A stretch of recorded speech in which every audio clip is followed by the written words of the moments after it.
struggling, 'cause the smoke stopped hurting my lungs, and the drink stopped burning my tongue. It's true, I guess I'm numb now that I'm a stranger to you. Running from my demons, I still miss you, but you'll never see that. Still salty, I can't lie, I got my reasons. 'Cause you stopped trying, but I'm still fighting, it's messed up. You moved on, but I'm hard stuck. Now you're gone, I get drunk, I'm so defeated. 'Cause when a heart breaks, it never breaks even. It's so unfair that you don't care, I do. I'm not done loving you, it's so unfair. Bueno, hola, ¿cómo están? Espero que todo esté marchando bien por allá. Por acá les cuento que además del calor y la falta de lluvia, esta semana estuve hojeando un libro de Boaventura de Sousa que se llama La difícil democracia. Y uno cree que no, pero cómo es de difícil vivir en democracia y cómo es de fácil perder la democracia para luego sí darse cuenta de la verdadera dificultad y de la verdadera desgracia. Y Colombia allí va dando tumbos con una democracia llena de imperfecciones y una democracia de mercado peligrosamente injusta e irracional. Pero para los problemas de la democracia, más democracia, porque si no se acaba el juego y perdemos todos. Entonces en esas anda el país, unos hablan de democracia para no cambiar nada y otros desconocen la democracia para pretender cambiarlo todo. Y creo que ninguno de los dos extremos es saludable para el país. Entonces mi invitación es mesura, sensatez, y tratemos de mirar a Colombia como si fuéramos en una canoa en las picadas aguas del mar Pacífico, y esa es mi invitación. Esa es mi invitación esta semana, y por lo tanto quiero invitarlos a empezar con una joyita que me encontré en internet de Álvaro Gómez Hurtado. Vayamos. El socialismo viene al campo y mira al campesino, no lo entiende. Lo mira y dice, este campesino está muy pobre. Luego debe ser un revolucionario, tiene que ser un resentido, debe tener un odio tremendo. Y entonces el socialista le da al campesino lo que él cree que al campesino le gustaría, que es odio. Y nosotros sabemos que el odio no resuelve el problema campesino, que es distinto, que no puede vender la papa. Y con odio no se puede vender mejor la papa. Con el odio no se puede comer, no alimenta a la familia campesina que está desnutrida. Los socialistas han fracasado en sus intentos revolucionarios en el campo, porque al campesino lo creen malo, lo creen resentido, lo creen capaz de odiar y le dan odio, y el odio no redime la condición del campesino. Bueno, ahora veamos estos 3 clips corticos que hizo el exministro Mauricio Cárdenas durante esta semana, porque entre otras cosas en esta semana pasó de todo, como para variar. Veamos.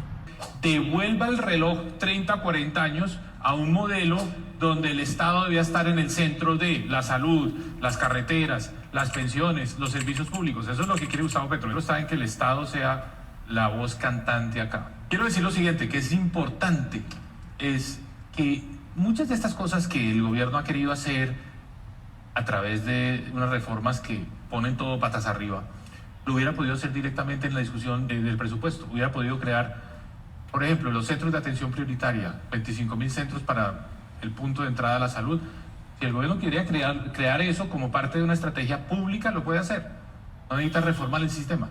O si quería dar un subsidio a los adultos mayores de 215.000 pesos mensuales, lo hubiera podido hacer. O sea, nada de eso. Pero no, el gobierno lo que le interesa es esa conversación, de decir, vamos a reestructurar este país y vamos a poner al Estado en el centro, el sector privado queda un poco al lado, queda marginado. Entonces es parte de ese discurso, el gobierno va a seguir con ese discurso de aquí al 2026, no tengo la menor duda. Voy a enviar 3 mensajes a los congresistas, al gobierno que están discutiendo en este momento el proyecto de ley de presupuesto general de la Nación para la vigencia del 2025. Primero, este no es el momento de una reforma tributaria, la economía colombiana está mal. Los hogares están agobiados porque vienen de una inflación muy alta, han subido mucho las tarifas de servicios públicos, se empiezan a perder empleos. ¿Para qué generarles más preocupaciones? Y los empresarios han estado expuestos a mucha incertidumbre, lo cual ha frenado la inversión, y eso es lo que tiene estancada la economía. Este no es el momento de generar más ruido, es el momento de generar estabilidad para que la economía empiece a recuperarse. 2. El gobierno ha presentado un proyecto de ley con un presupuesto excesivamente grande, 523 billones de pesos. Por eso pide una ley de financiamiento para conseguir 12 billones de pesos con nuevos impuestos. Este no es el problema del gobierno. El problema del gobierno no es plata. El problema del gobierno ha sido la mala gestión. Entonces, si se reduce el monto total del presupuesto a 511 billones de pesos, pero el gobierno se aplica, hace la tarea, gestiona mejor esos recursos, el gobierno va a poder sacar adelante todas sus iniciativas. Insisto, el problema es la mala ejecución. Y finalmente, no cambien la regla fiscal. La regla fiscal ha sido importantísima, le ha servido a todo el país, incluyendo a este gobierno. Con la regla fiscal es que ha podido llegar inversión a Colombia, que han comprado los papeles del país, por eso la tasa de cambio del dólar se ha mantenido relativamente estable. Empezar a soltar la regla fiscal, a estirar esa regla fiscal como si fuera un caucho, lleva a que se puede romper, y cuando se rompa, muchos de estos inversionistas que han llegado a comprar papeles en Colombia se van, y en ese momento sube el dólar, y eso nos genera inflación, y nos empobrece. Entonces, no es el momento de cambiar la regla fiscal, y eso es lo que se quiere, o lo que quiere hacer el gobierno en la ley de financiamiento. Entonces, no a la ley de financiamiento, no a la reforma tributaria, no a cambios en la regla fiscal. Bajen el presupuesto a 511 billones de pesos, y el gobierno con eso puede hacer todo lo que quiere si se ordena, si se disciplina y si hace bien la tarea en materia de ejecución. La paranoia ya no tiene límites. El que el presidente haya dicho hoy que hay una conspiración para que la Cámara de Representantes lo tumbe y que elija al presidente del Senado como su sucesor es el delirio.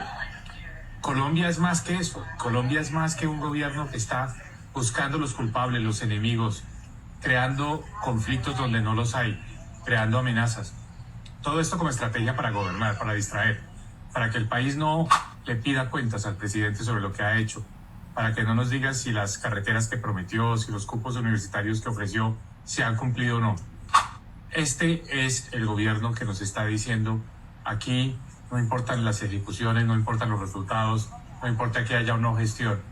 Lo que importa es buscar escándalos cada día para distraer a la opinión pública y sobre todo para que el país pierda el rumbo. Pero no nos vamos a dejar. Hay más país que gobierno. Somos más. O nos unimos o nos hundimos. Esa es la Colombia que está diciendo: queremos el verdadero cambio. Queremos realmente un gobierno que nos resuelva los problemas, no que nos cree problemas. Esa es la Colombia que hoy se está uniendo para decir no más a esta insensatez. Ese es el país que todos queremos, el país de resultados, el país de progreso, no el país de la polarización. Presidente Petro, no tanta paranoia, no tanto delirio. El país lo que quiere es gobierno. Eso es lo que el país clama, gobierno con resultados. Germán Vargas Lleras sintetiza al gobierno del presidente Gustavo Petro con la palabra escasez.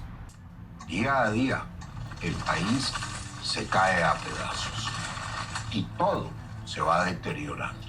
Y en efecto, en el gobierno Petro, todo escasea, salvo la mentira y la corrupción que campea a sus anchas. La gente atónita ve cómo se nos desmorona día a día el país y se pregunta qué nos van a devolver estos irresponsables activistas. Lo primero que escasea es la autoridad. Comencemos por uno de los temas más críticos, el orden público. Está claro que desde su inicio este gobierno se propuso capturar y marchitar a la fuerza pública. Han retirado ya del servicio a 516, óigase bien, 516 generales y coroneles. Minaron la moral de la institución y su capacidad operativa.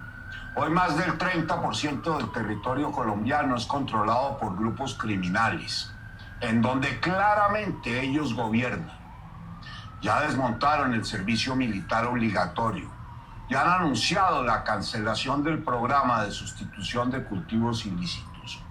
Todo hace parte de una estrategia muy bien definida y ejecutada.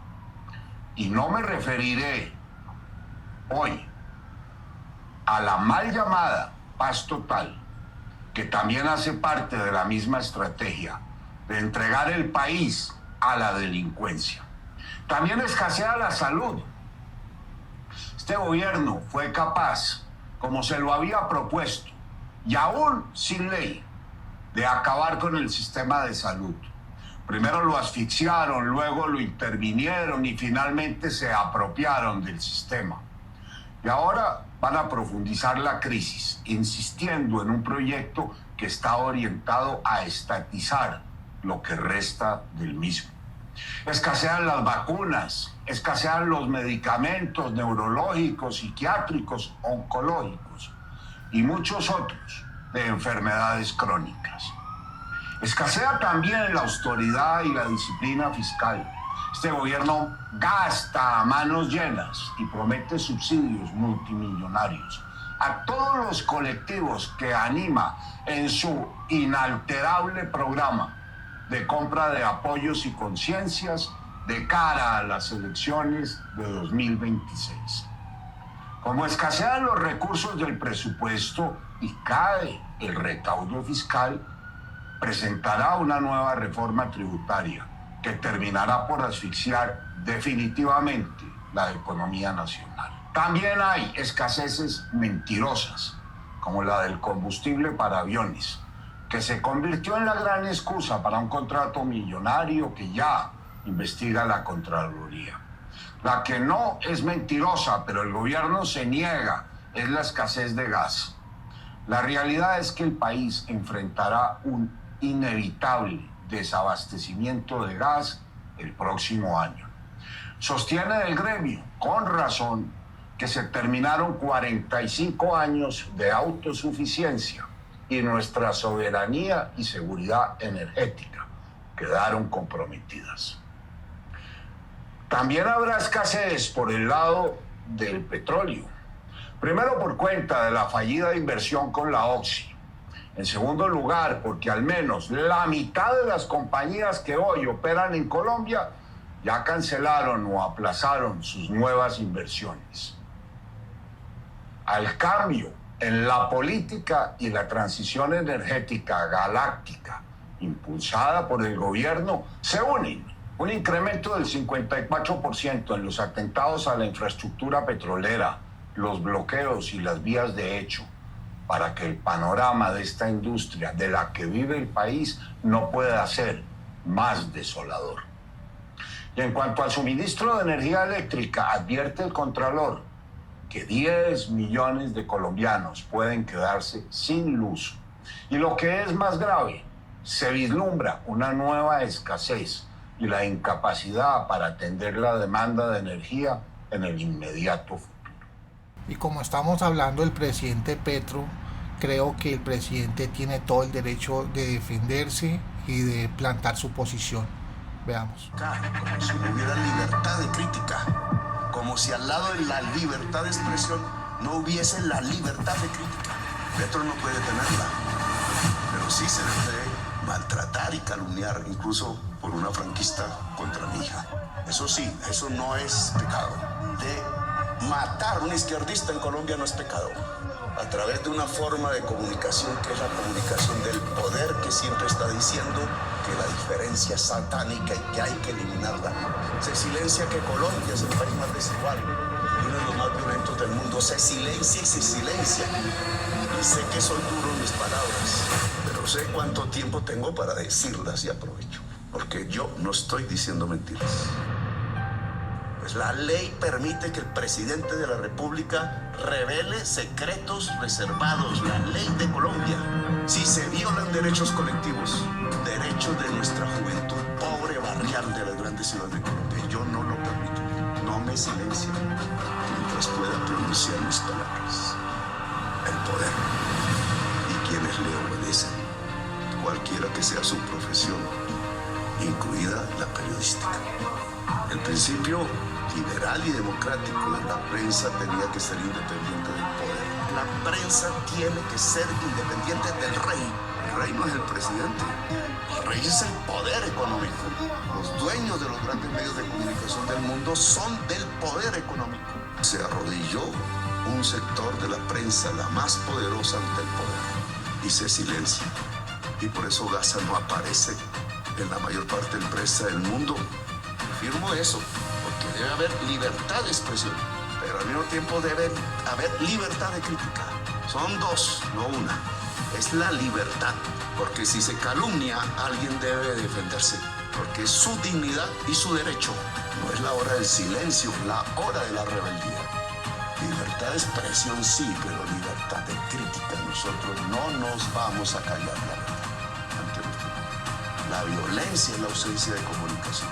El silencio es la antesala de la muerte. No vamos a dejar que Colombia sea el paraíso eterno de la muerte. Aquí nos rebelamos. Aquí cambió Colombia. En la mesa de Blue Radio tratan todas las mañanas de interpretar al presidente Petro. Tranquilamente. Entonces, a ver, ¿en qué tiene confunde razón? a la gente. Como, entonces miente, y que viene el golpe de Estado hablando y que no sé qué. Expliquemos un poquito, Felipe. El presidente ha repetido 10 veces, 10 este fin de semana, que está en marcha un golpe de Estado.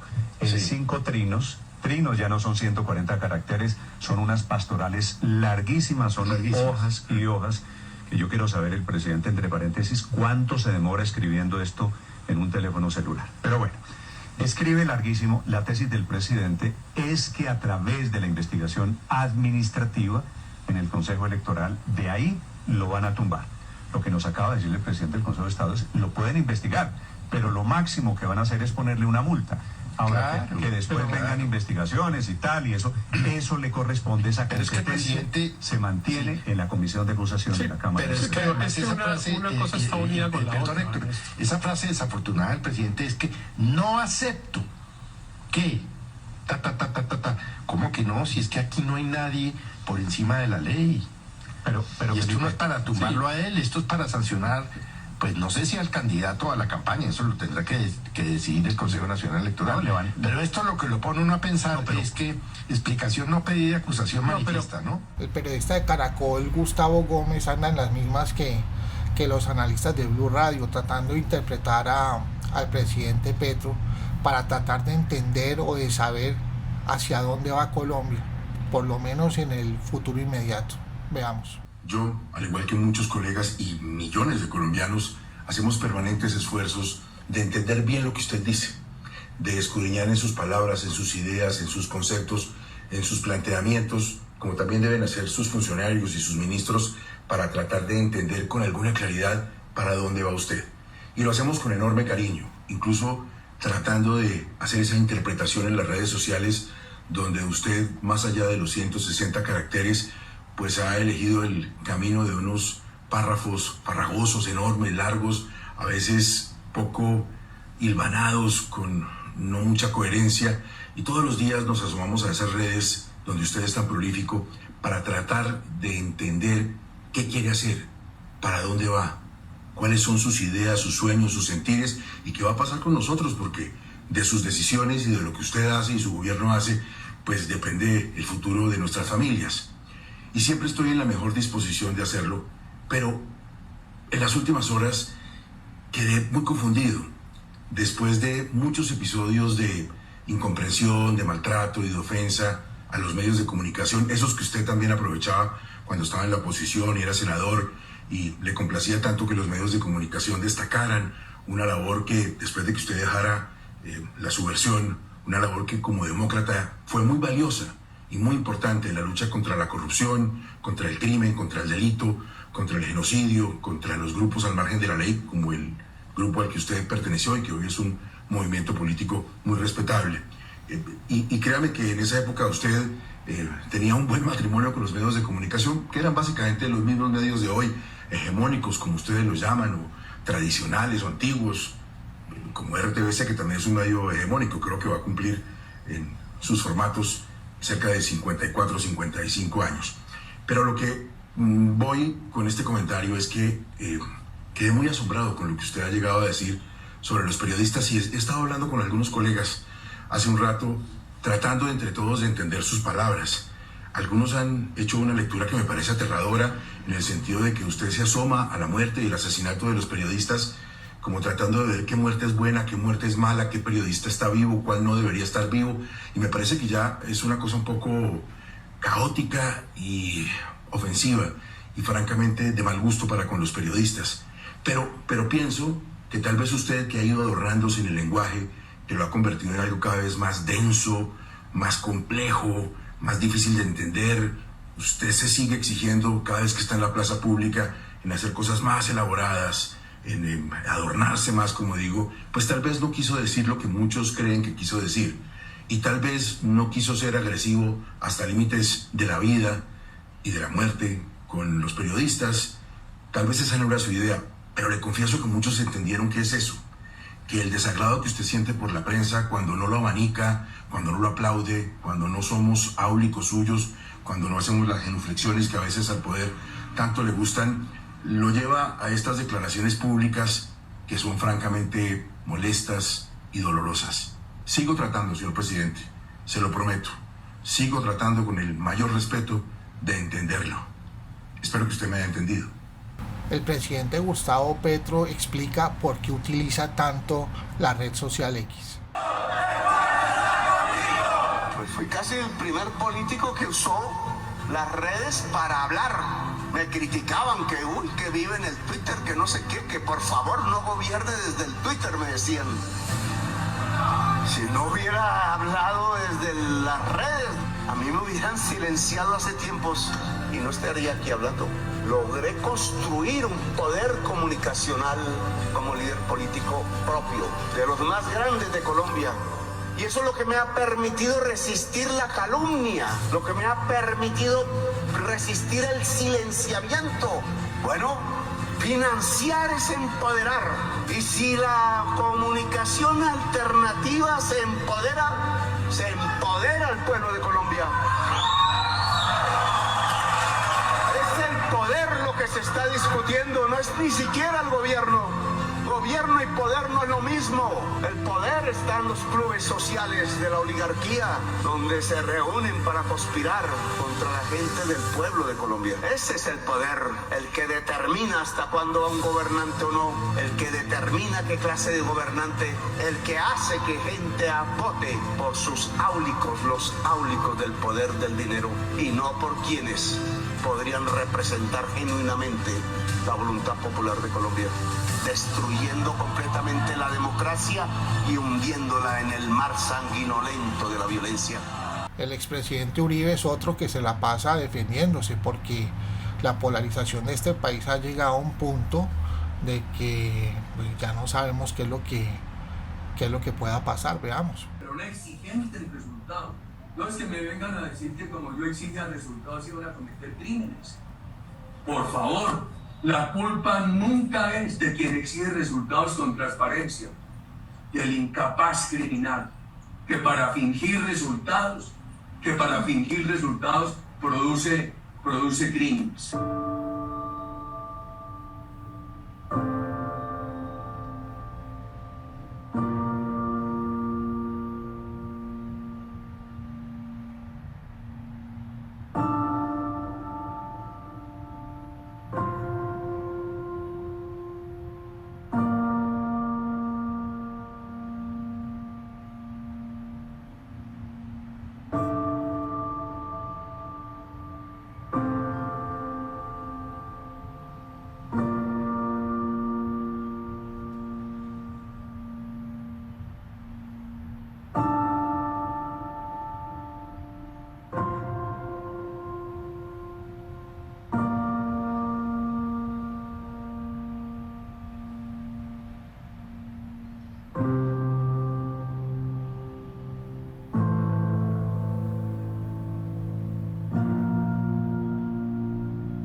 Bueno, esto ha sido todo por esta semana. Les mando un abrazo. Gracias por pasarse por la llave. Hundan todos los botones. Cuídense mucho y si Dios quiere nos vemos dentro de 8 días. Chao.